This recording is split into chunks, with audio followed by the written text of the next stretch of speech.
Hi, MCC1789. I decided to break this video in two because I just can't edit it down to close to 10 minutes. I've divided it into two subjects, private states and private defense organizations. It breaks down pretty nicely that way. I've kept the original sequence of your video, and the two parts are of approximately equal lengths. So, here goes. Getting back to how anarcho-capitalism would be prevented, in part I think by refusing to recognize absolute property rights. I don't recognize absolute property rights, and I'm an anarcho-capitalist. What difference does that make? Ownership is not built into the fabric of reality. It's just conventions that people abide by. So what?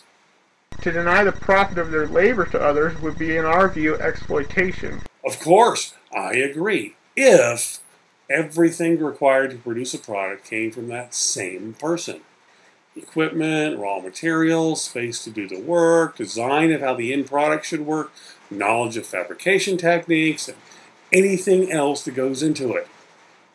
If all of it comes from a single person, then denying that person the profit would be bad.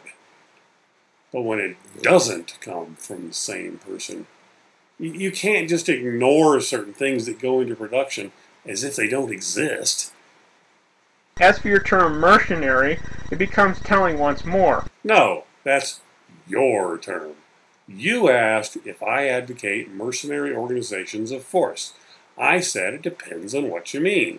If you mean a force that sells its services without regard to ethics, then the question becomes, do you advocate organizations of force that don't care about ethics? My answer to that is no. If you mean B, profit motivated, then the question becomes, do you advocate organizations of force that are profit motivated? My answer to that is yes. It's very simple. We don't have to look in a dictionary. Just tell me what you mean by the term, and you'll have your answer.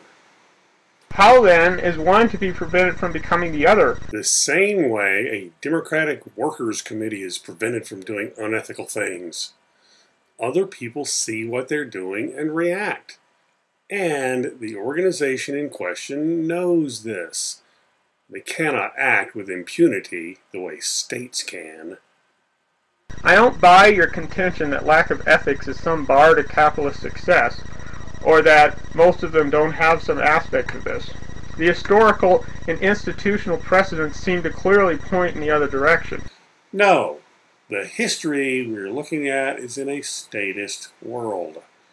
You don't accept statist history as an indicator of how anarchist socialism would work, do you? Nor do I accept statist history as an indicator of how anarchist capitalism would work. Now, I'm not saying everyone is like that, of course, but my problem is this. If people have legitimately, in your view, taken ownership, what stops them from tacitly or implicitly agreeing not to pay above certain wages, cheat employees and customers, etc.? Just because it won't help in the long run doesn't seem to stop many. Do you understand what it means to say that it won't help in the long run? It means that short-sighted business owners won't be around in the long run. They fail. What is to stop the private police from conducting a reign of terror? It's the same thing that stops them now. But without a claim of legitimacy to rule over a certain geographic region, it would be a lot harder for them to succeed. If they all benefited, what stops defense associations from colluding? The profit motive. New defense organizations can be established. No monopoly, remember? If people see that there is movement toward collusion among existing defense organizations, then somebody is likely to see a business opportunity there and start up a new defense organization with some kind of mechanism to assure customers that it won't collude with the rest of the industry and become a state. Private defense organizations that have such mechanisms will get a lot more customers than ones that don't. It doesn't even take the profit motive, it just takes the self-defense motive. Maybe a non-profit motivated defense organization will form, In fact, I have no doubt that such an organization would at least exist and possibly would be the norm.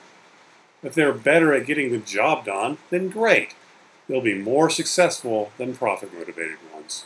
Would everything be private? Is a capitalist enterprise going to assume ownership over roads and charge tolls for their use, or have high roadway passes? Probably, although some roads would probably be provided free to users by merchant associations. Customers have to be able to get to your store, after all. Will anything stay public or common property? Probably not, but I don't have a crystal ball. I find your answers regarding my questions on the use of force to enforce judgments, liberate the oppressed, etc., largely appealing, though not entirely. The problem is this: free market decides answer. By this you doubtless mean the capitalist free market. No, I mean markets that don't involve coercion, by which I mean aggression. Coercion does not include defensive and retaliatory force.